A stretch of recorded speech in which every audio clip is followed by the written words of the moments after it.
There is a new player in the SEO field, and that is called Semdash. And this is an SEO tool very similar to Semrush or Ahrefs, except for that this is a lot cheaper. Or at least that's what the pricing page says.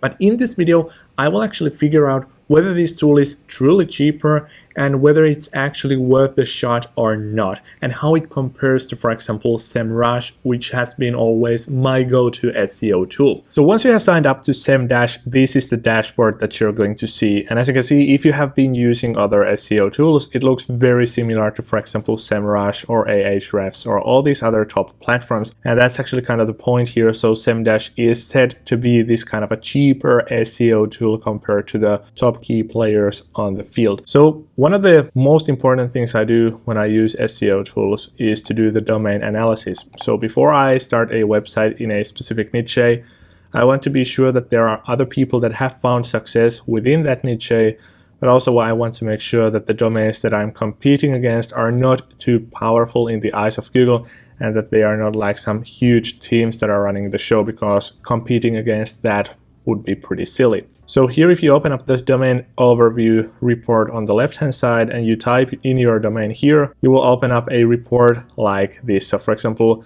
this nodesk.fi is my website that I run with my friend, and we have the actual data, but now we're going to first look at the domain overview here on Semdash. So first of all, it will give me this kind of a domain rank. So this goes from 0 to 100. So this says how powerful the domain is in the eyes of Google. In other words, how likely it is to basically rank. Then it shows the organic traffic, the number of keywords we're ranking for, the backlink number that we have attracted to our site, the number of domains that are pointing to our site. Then we have 13 broken pages, 1 broken link, and then I'm actually even not sure what these two do. Then we're going to see the traffic distribution. So it's going to say that 99.8% of the people that visit this website come from Finland, and only 0.1% come from Sweden, and then the rest from elsewhere. I can confirm that this is indeed true. So our website is mainly focusing on Finnish people, so the traffic comes from Finland,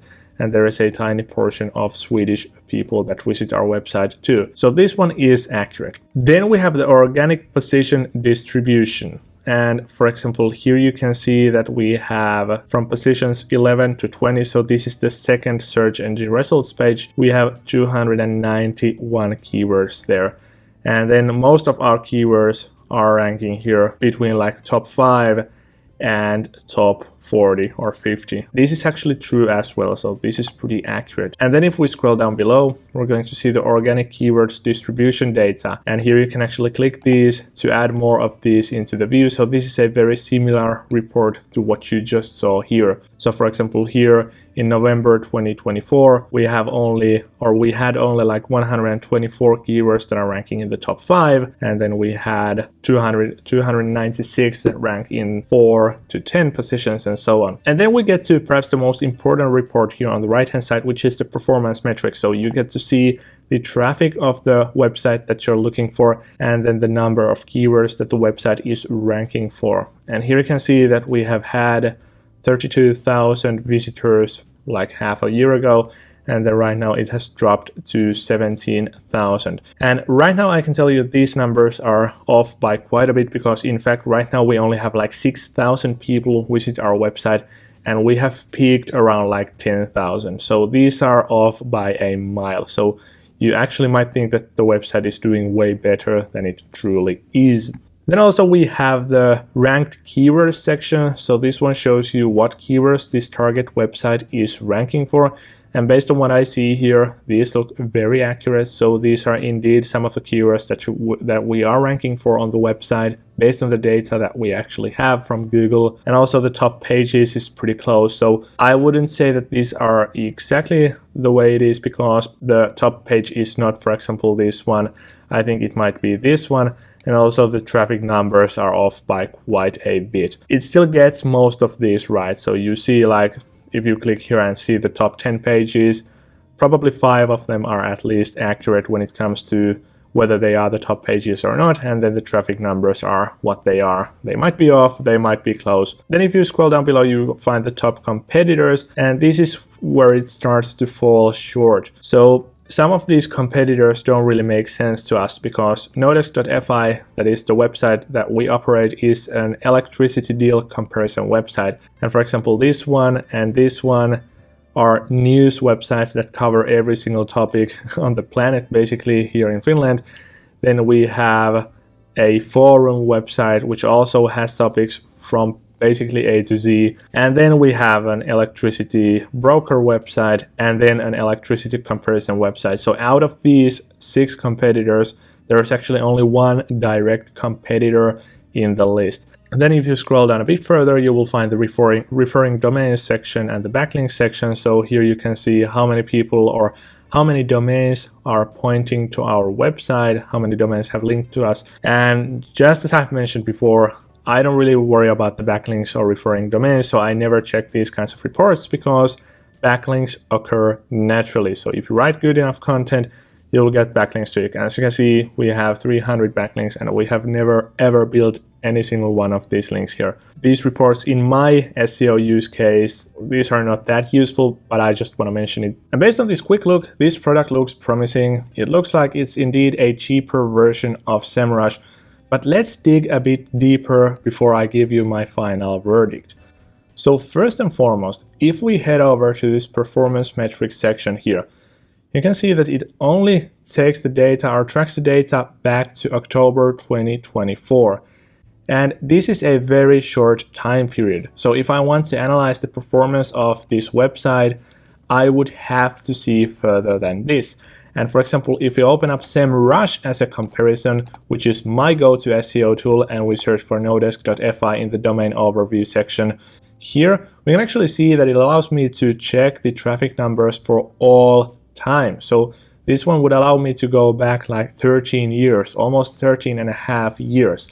But because this website is only like 2 years of age, we can do the 2-year time range. And here we can actually see much more important data. That is, for example, that this website took off very quickly. So we had like 0 traffic here in December, and then all of a sudden we already had like 30,000 in February. So this is the important and the most interesting part if I am doing research like this.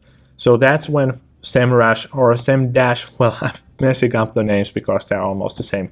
So that is where Semdash is failing miserably because it's only showing me 6 months of data. So the data is very limited here. But then it gets a bit more interesting actually, because if you look at the top right corner, here it says that, for example, we have 190 credits. And now if I scroll down a bit below, and for example, I find this ranked keywords section. If I click on this view all keywords, it is going to generate me this kind of a report, and it's actually taking a second.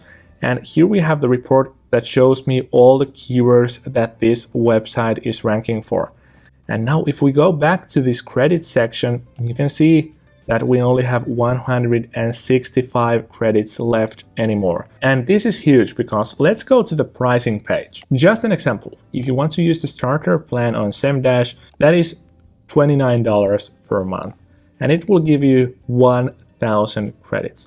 So by clicking this view all keywords button or view all pages button, I'm going to spend quite a few credits. And actually, if we run the mathematics here, you can see that the cost of clicking that button is almost $1. So basically what I'm trying to say here is that if you do basic research like this and you inspect, for example, 40 domains and you check a couple of these metrics, you might easily spend $100 or $200 doing that. And that is way, way, way too much. So yes, for sure, if we compare the pricing pages of Semdash and Semrush, you're going to see that Semdash is like 3-4 times cheaper. Actually, the starter plan is almost like 5 times cheaper than what it says here on the Semrush page. But as I said, the credit system will run you out of credits very quickly. So after like 15 minutes, you will probably already lose all your credits in the starter plan.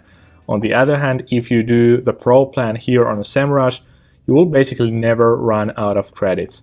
So we can actually see these tables here. So you can get like 10,000 results per report and 3,000 reports per day. So if you did this on Semdash, it would cost you like $1,000 or something like that. So you can actually see that it is going to be so much cheaper to use Semrush than it is to use Semdash. yet Semrush will give you much more accurate data, much more filters and capabilities and other features than Semdash. So at this point, I would not use Semdash. And if you want to, you can actually activate your free Semrush trial by checking the link in the description. So I wanted to arrange a free pro trial for you for 14 days. So if you haven't used Semrush before, if you're a first-time user, you get to use it for free for 14 days with my link in the description.